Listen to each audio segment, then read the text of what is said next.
Alright guys, if you didn't know, Outlast 2 demo just dropped recently. And me, I love horror and horror movies and games. Well, older horror games.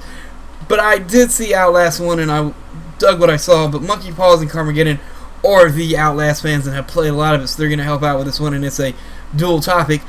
But Carmageddon sat down with me a few nights back and we played the Outlast 2 demo. And I found it to be really good. I love the atmosphere of it. It really set up and controlled the pace of the game and really got you on edge. The music and sound effects set you up very nicely and drew in that suspense and what's coming next atmosphere. The character models themselves were actually pretty scary and out there. And this game seems to be going for a lot more supernatural vibe with mimicking and parodying Catholicism, kind of like Satanism does. So it's kind of going that Satanism route. And it's really quite creepy and draws you in at the same time, sets you up to be scared because it gets you on edge very fast. Carmageddon, what did you think about this while watching, and what are your takeaways from this? Well, the gameplay of it was very Outlast-esque, so obviously they're keeping with the same theme, you know. The very rich graphics, even though it's really dark, like it feels real enough that it gets you really enveloped in it. I know part of it that, you know, like you were saying, that it really creeped you out, like, for example, when the crow flew out of the house. You know, one of the great things that makes Outlast such a good horror game is that by not having any music until the timing is exact, right? Like, when you're playing other games, music plays all throughout the game, usually, and people usually enjoy that. But in a game like Outlast, where the sole purpose of it is to scare you and is to cause that sort of like, I don't know, anxiety throughout the entire game, Outlast is perfect for that. Now, I've played some other horror games, like there's some zombie games and stuff like that that claim to be horror, but nothing's really scared me as much as Outlast does, because I can't fucking play it. It's that goddamn bad. But, you know, with the gameplay, I mean,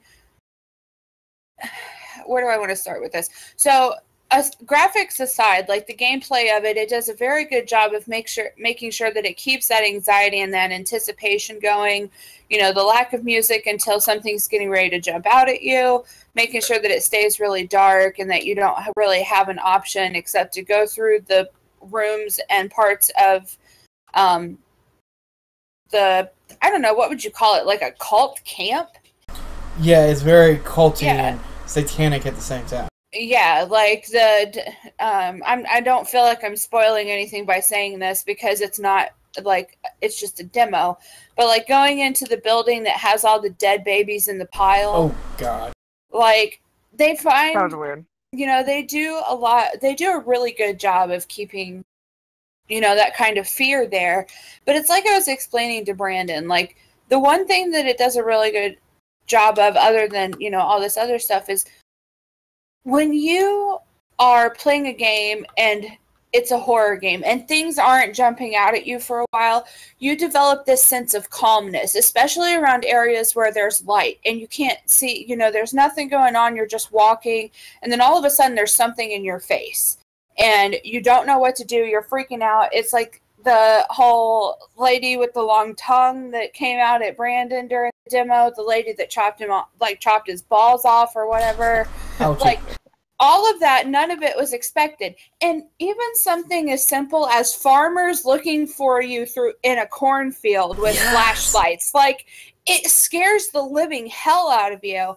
But that's what makes the game so addicting, is that there is a type of adrenaline rush that comes with that makes you want to keep playing it. And it's not just with, you know, Outlast 2. It was that way with Outlast. And, you know, it wasn't a different, so they say it's in a different location, but it is essentially in the same time frame and in the same place, so to speak. And with Outlast 1, of course, you're going through the insane asylum, and the patients there are, I guess, killing, revolting, whatever, against the staff, and you have to escape. And scariest shit ever, especially the big guy that does like the piggy thing. Oh, Chris Walker. Yes, that guy. Like, really, really creepy. And Little pig. yeah, come here, little pig. Oh, even saying it gives me chills. Holy shit. But, like, I don't know. Like, I'm trying to think of the best way to put it. And, you know, what's really shitty is that I have a lot to say on the podcast, and I'm like, what do I want to say about this? But, I mean, I don't know how Monkey Paws or Deanne feels about it, but I feel like it's one of the kind of best, one of the better, if not the best, like, horror game that I've ever seen or played. And because it is so dark and because it is so quiet, you know, and if you play it with a headset in or with Turtle Beaches or anything that really supports surround sound, it is crazy scary. Trust me, we did that the other night. Yeah, because like my Turtle Beaches, before they decided to not be Turtle Beaches anymore, they have that Dolby Digital surround sound in them, and so when a wheelchair would creak down the hallway behind me, my ass would be whipping around trying to find out who it was, and there's nothing there, or there'd be a door or a doorknob or something. So it is really good and scary. I'm trying to think. Oh, and I also, it doesn't give, so usually the natural human instinct is either fight or flight. You only have flight in any of the Outlast games. You don't have the ability to fight. So that also makes it even worse. See, that's actually what I was about to say when you're thinking about it is Silent Hill, like, I love horror movies and old school horror games. There hasn't been really that many good horror games in a long time. And I think Outlast breaks that mold and is a really great horror game for a couple of reasons that I'm about to get into and you just brought up. It's like with Silent Hill 1 and 2, yeah, they had a little bit of combat, but for the most part, you were helpless. You know what I mean? You had to hide. You had to run. You didn't have the chance to even fight back, so it made you feel helpless in the moment. And like you brought up with that scene where I'm trying to hide in the burrow, I'm like, God, can you guys please leave? Like, it starts to creep you out. It gives you the sense of helplessness that adds into the factor of when these scares come up, you're set up perfectly for that moment. Another aspect of this that I find really good is they know when to fuck with you and when not to. It's like, oh, you think this is going to come? Nope. You think this is going to come? Nope. And then they just drop bombshells on you one after the other. It's like, remember when we were walking down the hallway of the school, nothing's been going on for about 10 to 15 minutes, and all of a sudden, oh shit, shadow people, and I think it's done. I walk down the hallway, walk back, nothing happens. I'm trying to open the door, and by this time I'm getting frustrated because I don't know where to go, which sets you up perfectly for when you walk back for the third time up to open the door, boom, that thing, as you see in the image, just jumps on you, and you're like, shit! Yeah. Well, I played the first one all the way through and finished it. I even played Whistleblower, which was the DLC for it. Crazy shit. I love Outlast. Now, I have not been able to play the demo for Outlast 2 because I don't want to. Okay. I've watched the demo. The only reason I don't want to play it is because it's that anticipation, is that I want to do it myself, you know, kind of thing. But I wanted to watch it and see, you know, how it is, if it's like the first one. But Outlast is, like Carmageddon said, it is the top horror game for me, and this is why. It does shit that nobody else really has. Everyone else right now, what are they doing? They're doing zombies. And zombies, I mean, they can be creepy, but it can also be overdone. Like Outlast, and I understand what she's saying too, with like if you play a demo of a game that you like already, you're just going to be pissed off that you don't have the rest of the game to play. Yeah. And like with games like Dying Light, Dead Island, stuff like that, I mean, there's only so many times that you can kick the dead horse that is zombie horror. Mm-hmm. But this is something totally different. Like, these are living people. Well, okay, so Outlast 1 was living people. Like, they weren't zombies. They were just drugged out of their mind because they were in an insane asylum. Like, these are people that, because they've killed off all of the staff in the asylum, they're starting to come back to their true and natural selves, and that's what makes it really creepy. Because these are people that have been previously locked up for doing some really fucking crazy shit, and now they're off their meds, and Lord knows you don't mess with a postal person. Yeah. So, like... True that. And it really adds to the suspense when you're like, oh, these aren't just something I can fight. Like, these are actual people that are after my ass because they're just out for blood. They don't care whose. They just want it. Mm-hmm. And like, yeah. Oh, sorry. Oh no, you're fine. And with the demo, I know that you said that you've watched it, right? You just haven't played it. Okay. Yeah, so then, I watched all the way through. Okay, so then you know that this one is like a complete 180, whereas like it was real people before. Like, yes, there are real people in this one too that come after you, but it does, like Brandon said, border more on the lines of the supernatural, where you have, because the people in Outlast 2, they are cult members. Like, they make actual human sacrifices for the purpose of, their religion or whatever that may be. I don't know that it's satanic. I was trying to read up on it the other night and I was just so tired, but I do know that they said that like Catholicism and as history would have it, they do some pretty crazy shit. And it just depends on what is it called, like a sect of this church that you're a part of. But there's like a dark side to Catholicism. And then there's like a light side, which would be like people that go to church every Sunday. But like there's a lot of supernatural happenings, and like he said, with the shadow people, the demons that come after you. What I would be really interested to know, though, is like that one that popped out at you. I think you were in like a schoolhouse or something. Yeah. And there was one that had like 4 whatever and looked real crazy. Yeah. I wonder if like these demons or whatever that you're seeing, if they actually have the ability to possess your character. Ooh, that'd be a nice little arc. I only say that because if it's a cult that's there, then they've probably done a lot of conjuring. Otherwise, I don't see why they would be doing sacrifices. Yeah, especially small children and the way that they're carried out. I agree with you there wholeheartedly. And that adds a new aspect that I didn't even think about of them being able to possess you. Because like you said, there's a few of them that show up and they're trying to grab you and take you, and at one point you get pushed away in a supernatural manner that seems like whatever they were trying to do did not go right. And then even in leading into the end, when I was killed, which I guess you can survive this from what Carmageddon told me, that thing did not look human with the axe. It looked like a scary ghost chick almost. So they actually, in a lot of games, don't pull off the supernatural realm, but this one does, like a Fatal Frame. Like I said, I'm a huge horror fan, and the only 2 really good supernatural games to me ever was Silent Hill 2 and the Fatal Frame series. But now it's like Outlast all the way, dude. This actually, and I've watched horror movies and never got scared, but this one startled the fuck out of me more than a couple times, and I will admit that.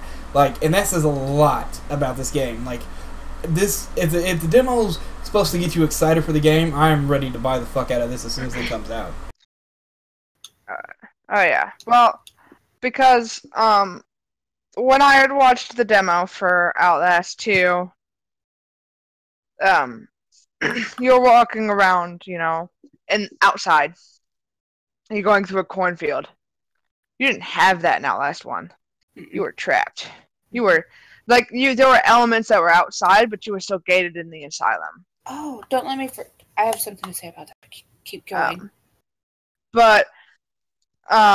So what it really does is the fact that that Outlast did is that they can prove we're not going to give you the same thing twice. Yes, you're still going to have to look through a camera. Yes, you can still not fight because it's scary as shit. But to be able to not only perfect enclosed horror, which is already scary because most people are claustrophobic, but to also do it outside, being chased, and knowing you have to run, and not knowing where these fucking people are coming from, that's good. And combining the two. Now, you had mentioned that they are doing, like, supernatural stuff in this one. In the first one, they kind of delved into the,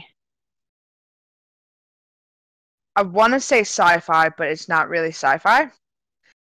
It's science fiction, but not like spacey. Yeah, you're and here's what I mean. Hold on. Sorry. Here's what I mean. Is that because out of Outlast 1, you played Miles Upshur, the reporter that's going to break the Murkoff Corporation. These guys owned the asylum and tested on these people. So they actually looked like they do in the game. Like, that's their actual faces. Ew. And, like, these guys ended up going more and more crazy because they kept getting tested on. And the more people found out that the only thing they were doing was to make this quote-unquote weapon, the wall rider, through what is known as, what was something with, like, I can't remember the specific term, it was with dreams.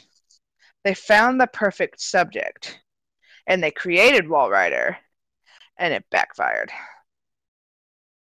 So, you end up fighting, like, trying to run from the wall, which is creepy as shit. Hiding doesn't always work. You had to run from it half the time. I was going to say, my experience watching is that you usually died quite a few times trying to escape the Wall Rider. So, yeah, it was pretty awful. It made me pretty upset. Don't use your Elite controller, guys, when you play that. Oh God, no! You'll chuck it at something. It's awful. Use the plastic one that you can easily replace. But at the end, I'm sure people have. I mean, it's been long enough. The main character does die. Yeah. However, what a lot of people were speculating is that the Miles Upshur becomes the next Wall Rider. So really, nothing changed in the asylum. It's all still going. Just nobody knows what's happening because the film was never released.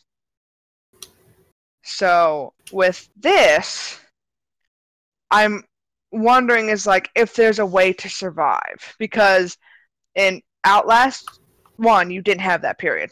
Like, that was the end of the game.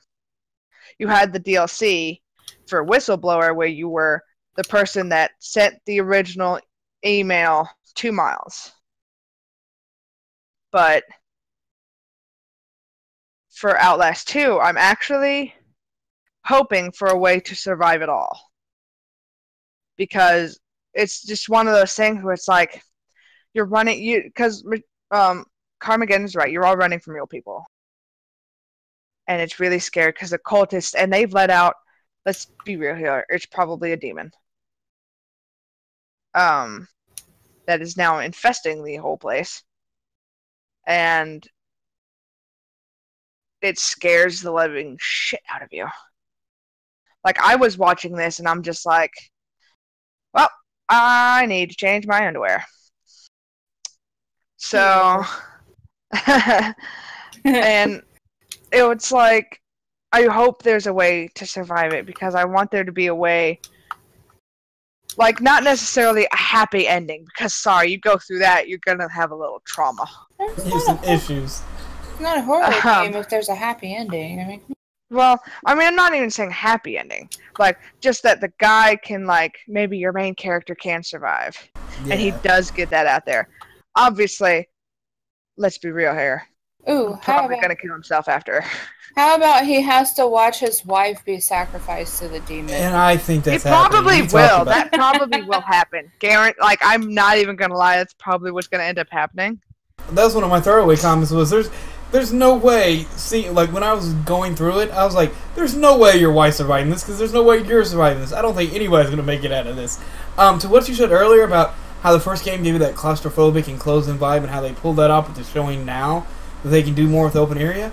For fuck's sake, even running in the cornfield and this open space where I could go any direction, I felt closed in and claustrophobic. Like they were coming in on me and I didn't have much options.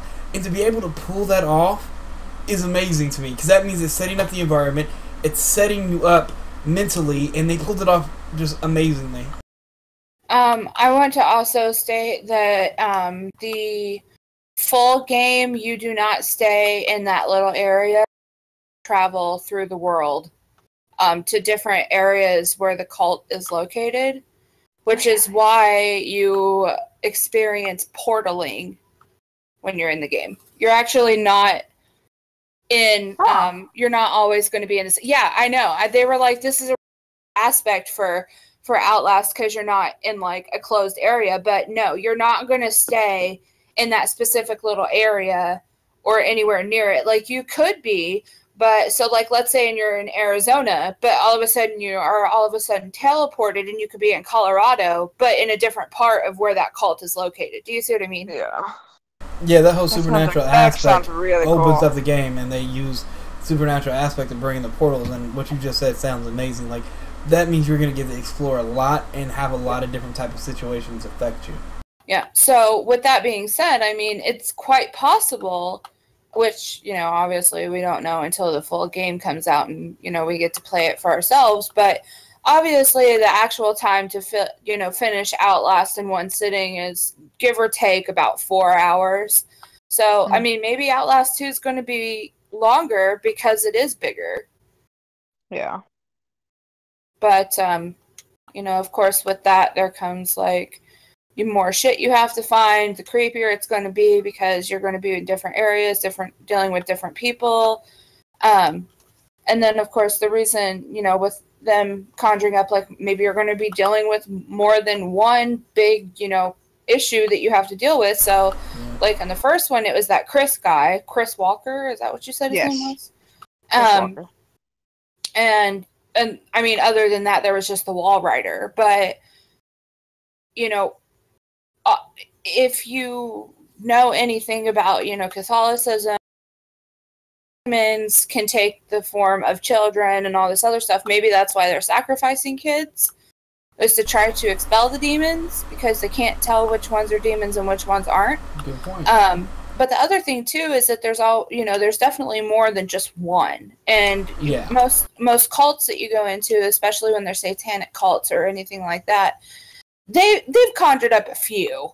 Like, let's be real about this. Right. Like, they're not just being controlled by one. I mean, you're probably going to have a lot more. How do you even say it? I don't want to say it's not difficulty, but variety. Is that even a game? Is that even a name that a word you can use for this game? Like, you're probably going to experience a lot more. So, like in one cult, they may be sacrificing children. But in a different one, you may go in there and there's a bunch of, like, animals or some shit. I mean, I don't know. Actually, since you pointed that out, there is signs of that, which I'll let you finish and then I'll get into it. But, yeah, you're dead on. But, I mean, it's some creepy shit. And no, that was Elevator, never mind.